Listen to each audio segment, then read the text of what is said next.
Bonjour à tous, nouvelle vidéo de retour à Brazzaville.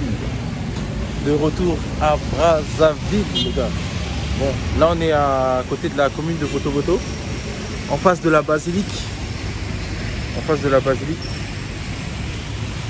Bon, là ça va faire, aujourd'hui on est le lundi 17. Lundi 17, ça fait une semaine que je suis arrivé. Bon. Le Congo, c'est le Congo, hein. Mais bon, c'est bien parce que quand on part et quand on revient, il y a des choses qui avancent quand même. On voit qu'il y a certaines choses qui avancent, il y a des projets qui se développent. C'est assez dynamique quand même, on va pas se mentir. Là on est vers la basilique, Boto-Boto. Donc du coup, constat après une semaine. Ah, c'est bon papa. Donc là en fait, là comme il est 7 h, tous les taxis commencent leur journée. Ah, ça klaxonne de partout là, parce que tous les taxis cherchent leur première course. Donc ça klaxonne. Et c'est marrant parce que j'ai pris un taxi tout à l'heure. Et une petite anecdote, comme quoi en gros ici il y a beaucoup de choses. Après c'est pas une généralité, mais bon, je suppose que c'est pas le seul. Tout à l'heure j'ai pris le taxi et la première course, la course c'était 1000 francs. J'avais 2000 francs. Et même sur les 2000 francs, il n'avait pas la monnaie. Je lui dis mais t'as rien? Il me dit non, moi c'est ma première course. Il m'a dit non, c'est ma première course, j'ai rien du tout. Je lui dis ah, normalement quand tu commences le service, tu dois avoir au moins un fond de caisse. Donc bon, je sais pas si c'est tous les taxis qui n'ont pas de fond de caisse, mais même 1000 francs, elle n'avait pas. Bon.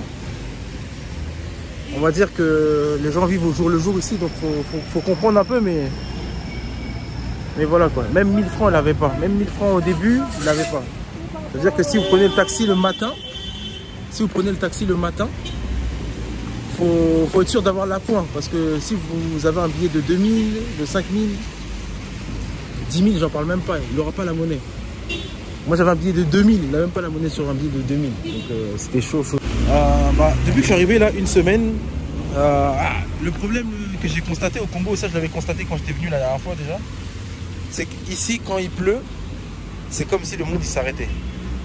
Si vous avez rendez-vous à 8 h avec une personne, il va vous dire oh non mais il pleuvait, il va arriver à 10 h, 11 h, il va dire oh mais il y avait la pluie jusqu'à 10 h, 11 h. Faut comprendre. Oui ou pas, dès qu'il pleut, on peut se permettre d'arriver en retard, de rien faire, parce que ici c'est comme ça. Pour beaucoup de personnes en tout cas, après pas pour tout le monde, mais pour beaucoup de personnes c'est comme ça. Quand il pleut, on fait plus rien. Donc ça vraiment c'est dommage.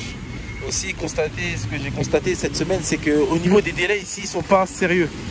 Il faut vraiment leur mettre la pression pour avoir plus de rigueur, parce qu'ils sont très laxistes. Franchement le Congolais est laxiste, il est pas carré. J'avais commandé un camion de caillasse qui m'avait donné rendez-vous à 10 h la livraison. Bon, je me disais peut-être qu'il va arriver à 11 h midi. Non, il est arrivé à 17 h 30. En plus de ça, la caillasse devait être cassée en petits morceaux. Lui m'a ramené la caillasse en gros morceaux. Donc ça veut dire que non seulement il a livré, le service était en retard, et en plus de ça, il n'était pas complet. Moi, j'ai dit à la personne qui a géré cette opération-là, qui a géré c'est l'achat de la caillasse, et qui m'avait promis une livraison à 10 h, que normalement, quand tu arrives en retard, quand tu livres quelque chose en retard, même la livraison est gratuite, elle est dédommagée. Donc ça veut dire que les 60 000 que j'avais donné pour la livraison, il devait même me rembourser soit la totalité, soit une bonne partie. Parce que quand tu arrives à 7 h en retard, ça c'est plus un retard ça. Ça c'est un manque de sérieux, c'est un manque de professionnalisme. Peu importe les raisons, c'est pas mon affaire, c'est du business. Quand on fait du business, le monde doit être carré. Donc voilà, ça c'est des points que j'ai soulignés.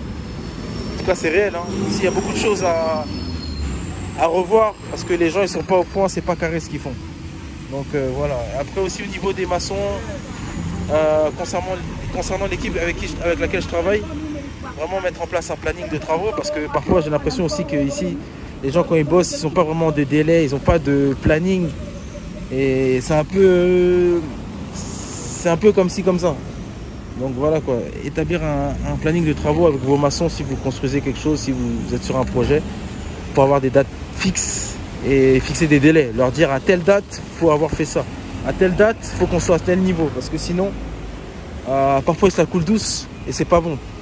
Parce que surtout, eux ici, ils aiment bien jongler entre plusieurs chantiers. Aller sur le chantier A, le lundi, mardi, le chantier B, le mercredi, le jeudi. Au final, le vôtre, il n'avance pas. Il n'avance pas et au lieu de prendre 6 mois, ça va prendre 8 mois et demi, 9 mois et demi. Donc voilà. Donc être sûr que tout ça soit au point, c'est très très important. Et sinon, à part ça, ça va. Bon, là, comme il pleut souvent, là, il pleut tous les 2 jours. J'étais venu en novembre, il pleuvait tous les 3-4 jours. Là, il pleut vraiment tous les 2 jours. Puis, c'est pas mal de tonnerre la nuit. Donc, c'est pas facile, Donc, voilà un peu ce que j'ai remarqué cette semaine, là, cette première semaine depuis que je suis revenu. Et ouais, j'ai pu aussi constater une pénurie de ciment. Parce qu'apparemment, les usines qui en charge de la production de ciment étaient arrêtées pour de la maintenance. Donc, du coup, ça a créé une grosse pénurie. Ce qui a fait logiquement monter le prix.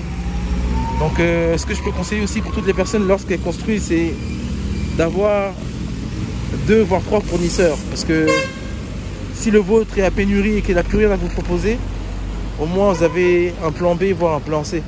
Parce que moi je me suis retrouvé avec mon fournisseur principal qui n'avait plus de ciment. Donc même un sac, pour trouver un sac c'était compliqué. Donc du coup j'ai dû gérer. Finalement on a trouvé un autre dépôt qui avait des sacs, quelques sacs. Mais voilà, à anticiper, parce que si vous avez besoin de faire des travaux et que vous n'avez pas de ciment, là par exemple on était bloqué pendant 3-4 jours. Pendant 3-4 jours on ne pouvait rien faire parce qu'il fallait au moins 2-3 tonnes, mais il n'y avait pas, impossible de trouver ça. Alors que si vous avez plusieurs fournisseurs, vous pouvez vous débrouiller pour avoir 500 kg là-bas, 500 kg là-bas, 1 tonne par-ci, 1 tonne par-là. Donc voilà. Bon, c'est une première vidéo. Depuis que je suis arrivé là, ça fait 1 semaine. Pour vous tenir un peu au courant par rapport à tout ça. Et on fera d'autres vidéos sur le terrain pour vous montrer ce que ça va donner. D'ici là, prenez soin de vous-même. N'hésitez pas à follow, à vous abonner à la chaîne, à liker, à mettre des commentaires. À économiser de l'argent pour revenir ici investir. Vraiment, il y a beaucoup de choses à faire au Congo. Énormément. Donc voilà. Sur ce, on se revoit pour une prochaine vidéo. Prenez soin de vous et on se tient au jus.